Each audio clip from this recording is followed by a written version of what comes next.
En manchette ce soir, le projet Horn 5 de Ressources Falco soumis au BAP. Une étape de plus vers la réalisation du projet minier en milieu urbain. On est bien fiers aujourd'hui d'annoncer à la population de Rouyn-Noranda, en fait, qu'on est encore là. L'impasse des maisons d'hébergement pour femmes bientôt dénouée. On a des difficultés parce que le gouvernement, ce qu'il nous dit, c'est que ça coûte trop cher. Et les foreurs de Val-d'Or tournent la page sur une saison difficile. La confiance, elle a été affectée, c'est sûr. C'est pas totalement digéré, puis je pense que c'est tout à fait normal.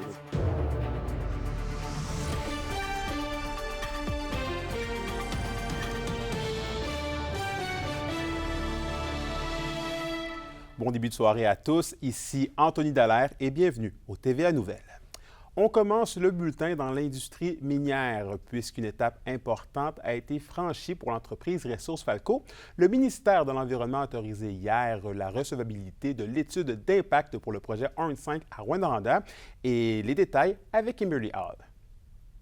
Sous forme d'assemblée publique, chapeautée par le Bureau d'audience publique sur l'environnement, la population sera officiellement consultée sur Horn 5, un projet d'exploitation de cuivre et d'or. Ça permet à la population de comprendre les enjeux du projet, de poser les questions, de recevoir les informations pour les convaincre du bienfait du projet. Évidemment, Falco va être représenté par l'ensemble de ses experts, donc tous les éléments du projet seront présentés lors de ces audiences. Plusieurs éléments ont ralenti le projet depuis 2018, dont la pandémie. Il y a eu également plusieurs préoccupations par rapport à l'impact environnemental du projet. Malgré les embûches, il n'y a pas de changement au niveau des plans et des schémas pour le moment. Il y a eu aussi tous les éléments entourant la fonderie Horn qui ont nécessité l'apport, ou du moins une plus grande présence du ministère sur ce dossier-là. Donc, le dossier Falco a été mis en attente, du moins durant une année et demie, le temps d'éclaircir le dossier de la fonderie. Et en mars-avril 2023, il y a eu vraiment une accélération du dossier. Le président de Ressources Falco confirme aussi que le projet pourrait générer plus d'1 milliard de dollars en retombées. Près de 500 emplois pourront potentiellement être créés.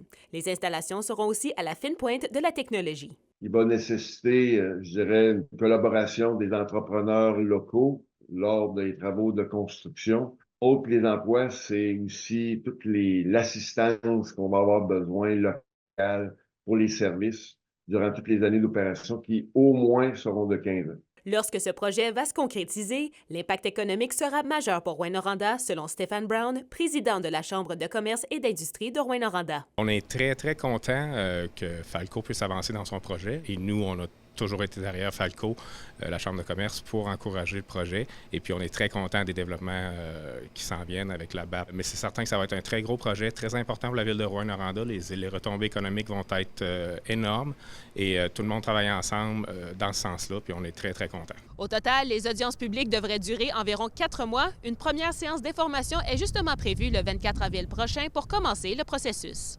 Kimberly Hall, RNC Nouvelles, Rouyn-Noranda. On plonge maintenant dans un sujet qui a fait couler beaucoup d'encre. Eh bien, l'impasse avec la Société d'habitation du Québec qui empêche la construction d'une maison d'hébergement de deuxième étape pour les femmes victimes de violences conjugales pourrait être dénouée très prochainement à Rouyn-Noranda. Une entrevue d'Yvon Moreau.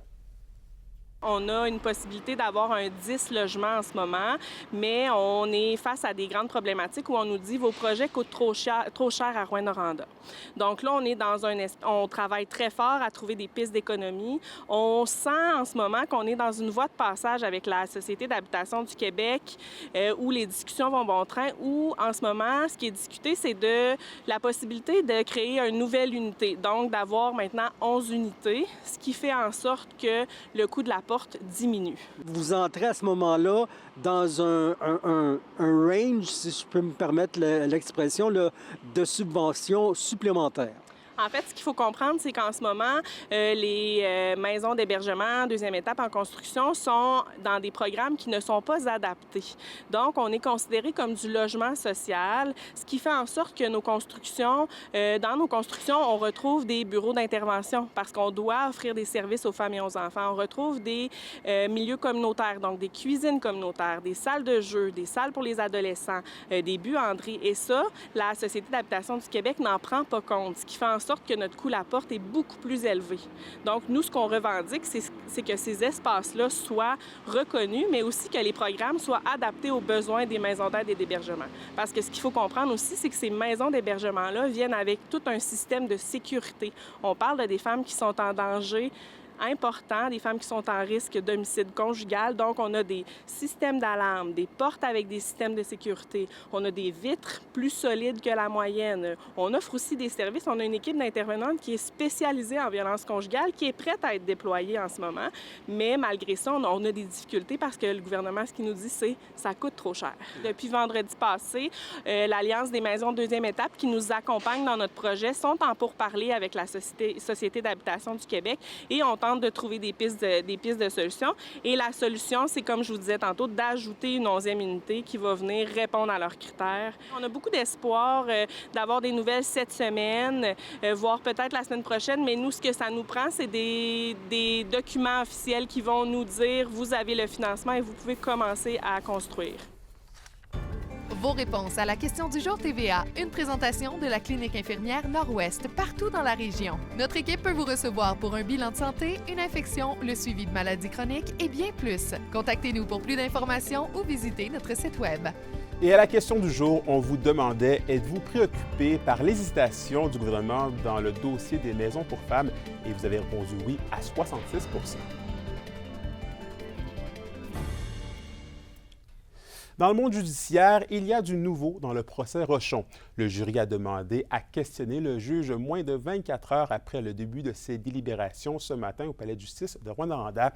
Le groupe de 9 femmes et 3 hommes souhaitait d'abord réentendre l'entièreté des éléments liés au témoignage de Sylvie Rochon. Les jurés sont revenus à la charge moins de 90 minutes plus tard, ayant alors une question sur la présence d'un coffre photographié dans le haut d'un escalier. Le juge leur a rappelé qu'en lien avec la photo 141, un policier, l'agent Robichaud, avait déclaré avoir fait entrer un chien qui grattait à la porte d'entrée. Le refuge animal ne répondant pas, il l'a laissé monter à l'étage. Un second témoin, l'agent Valcourt, ajoutant plus tard qu'une planche obstruait le haut des marches. Et on poursuit dans les faits divers. Une personne a été transportée à un centre hospitalier en raison d'avoir été incommodée par de la fumée. C'est qu'une résidence a été la proie des flammes la nuit dernière à Rivière-Éva. Les services d'urgence ont été appelés à se rendre sur les lieux situés sur la route 117 vers minuit 45 pour maîtriser le brasier. Et dans un autre dossier, le Conseil de la Nation Anishinaabe de Lac-Simon dénonce l'échec du gouvernement du Québec à obliger les entreprises minières à consulter et accommoder les communautés autochtones avant d'accorder des claims miniers.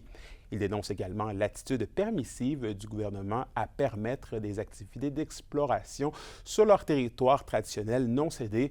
Le chef de Lac-Simon, Lucien Wabadonic, considère qu'il est plus que temps que le Québec modernise et ajuste sa loi sur les mines et qu'il appelle au respect de leurs droits protégés par la Constitution.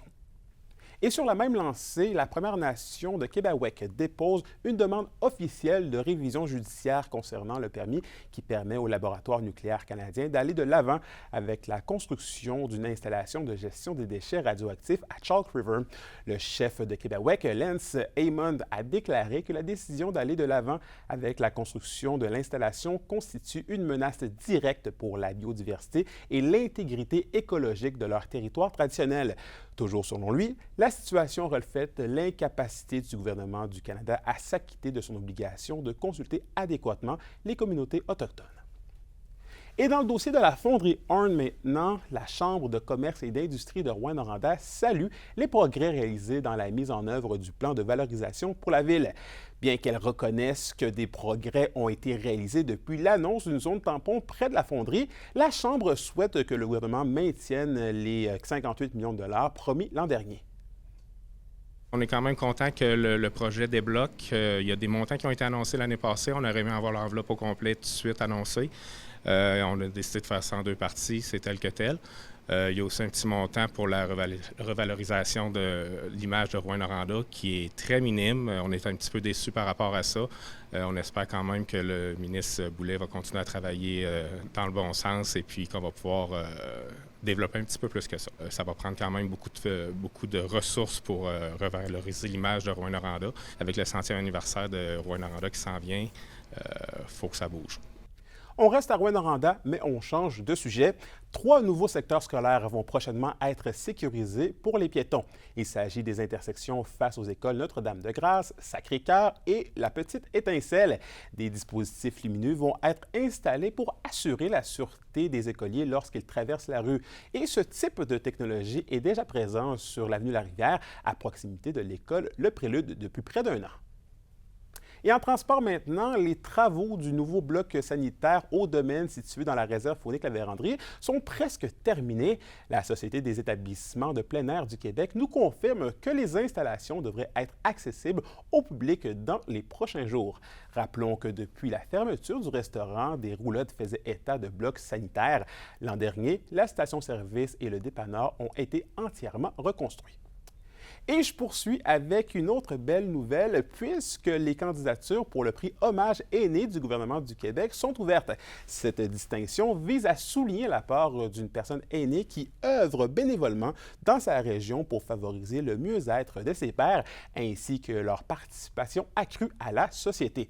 Les intéressés sont donc invités à communiquer avec la table régionale des concertations des personnes aînées de l'Abitibi-Témiscamingue et ont jusqu'au 3 mai pour le faire. L'indice boursier minier au TVA Nouvelle 18h est une présentation de GFM Groupe Financier. Dirigeants d'entreprises et particuliers, fiez-vous aux experts de GFM pour vos placements, assurances de personnes et assurances collectives. Car pour vous, ils vont au-delà de la finance.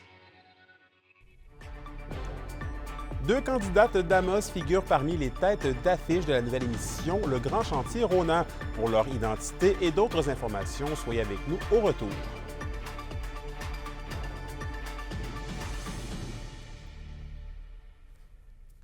Les SADC de l'Abitibi-Témiscamingue et du nord du Québec vous présentent la bonne nouvelle économique TVA. Le club de curling de Sainte-Terre a fait l'acquisition de nouvelles pierres grâce au programme fédéral Programme Nouveaux Horizons pour les aînés ainsi que de projets multinatures. L'investissement de 32 000 $ a permis de remplacer les 32 pierres du club qui dataient de plus de 60 ans. Le club compte actuellement 65 membres et est en activité depuis 1988 sous sa forme actuelle. Les SADC, partenaires de l'économie de la région.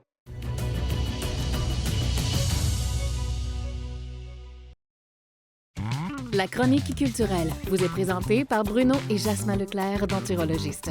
Des cliniques à la fine pointe de la technologie pour vous servir à La Sarre et à Amos. Donc, Stéphanie, il faut savoir que 2 participantes d'Amos sont à l'honneur dans la nouvelle émission Le Grand Chantier Rona. Oui, Anthony, il s'agit du couple formé de Marie-Hélène et de Mélanie d'Amos. Elles prendront part à cette nouvelle télé-réalité de rénovation dont la diffusion débute lundi prochain, 19h30, sur les ondes de Nouveau. On a 12 couples qui seront en compétition afin de remporter une maison entièrement aménagée d'une valeur de 700 000 $. Le designer Daniel Corbin et l'entrepreneur Pierre-Olivier Quentin agiront à titre de juge expert tout au long de la compétition, en plus d'être animés par la pétillante Marilyn Jonca. Voici ce qui vous attend. Des grosses semaines pour eux. C'est quand même 30 heures de travaux sur 4 jours. À travers ça, il y a quand même des mises en danger, un 5 à 7, la soirée d'illumination. C'est quand même des grosses semaines chargées pour eux.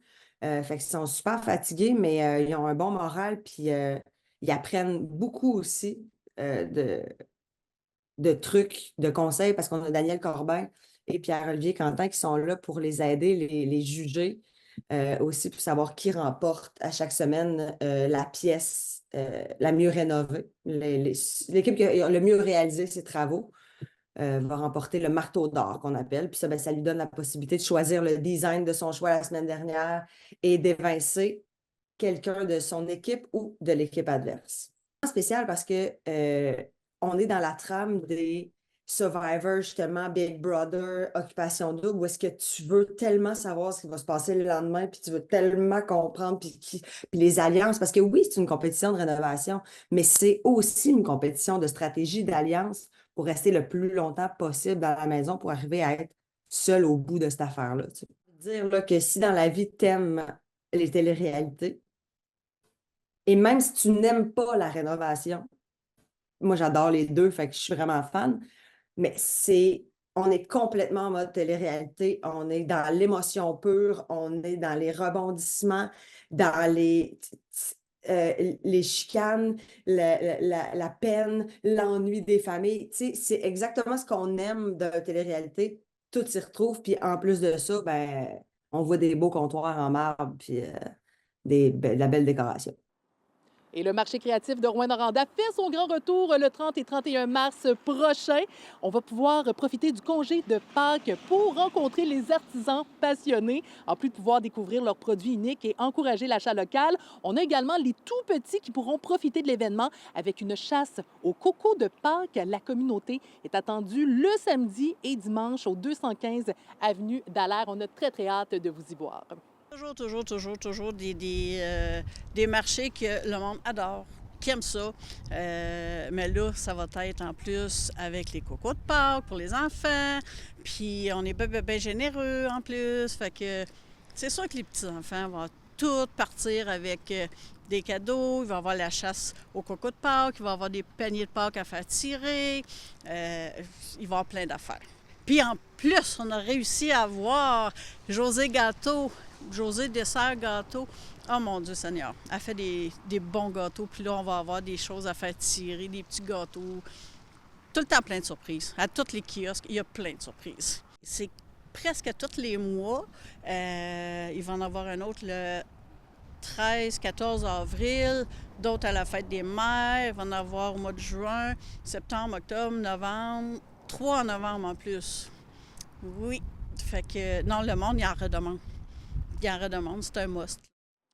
Et pour terminer dans votre indice bohémien, ou plutôt dans l'indice bohémien du mois de mars spécial femmes, on vous offre encore une fois la crème de la crème avec un portrait de femmes culturelles vibrantes, le duo mère-fille Martha Sens de la Calzada et Béatrice Mediavilla, lumière sur la place des femmes en agriculture et la relève agricole féminine, ainsi qu'un regard sur la photographe Maude Saint-Pierre et ses clichés intimistes féministes. Bonne lecture à tous. La période de température douce se poursuit en Abitibi-Témiscamingue. Pour connaître les détails météo et savoir à quoi s'attendre pour les prochains jours, ça se passe avec notre chroniqueuse culturelle Stéphanie Dubuc au retour. Les Foreurs laissent donc cette saison derrière eux, mais l'organisation garde espoir pour la prochaine année. Je suis motivé, il y a des belles choses qui s'en viennent. Tantôt, on parlait de on a un choix européen qui devrait être très bon. Tantôt, je parlais d'équilibre. On a quand même des bons jeunes qui s'en viennent également, donc il y a du positif qui s'en vient. Le repêchage de la LHJMQ arrive à grands pas et les Foreurs sont en bonne posture puisqu'ils ont des chances de remporter les 2 premiers choix de l'Encan. Le tirage au sort pour déterminer l'ordre de sélection des équipes devrait avoir lieu à la fin avril. Kémilia La Liberté, RNC Nouvelles, à Val-d'Or. Pour une nouvelle importante à nous communiquer, contactez-nous. Nouvelle au pluriel à commercial rncmedia.ca, par téléphone 1-866 463 4636 et notre site web tvabitibi.ca.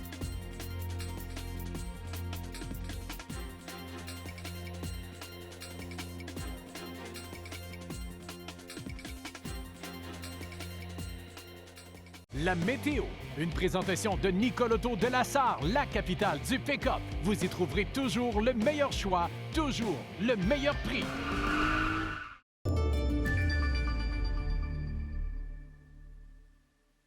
Pour tous les secteurs.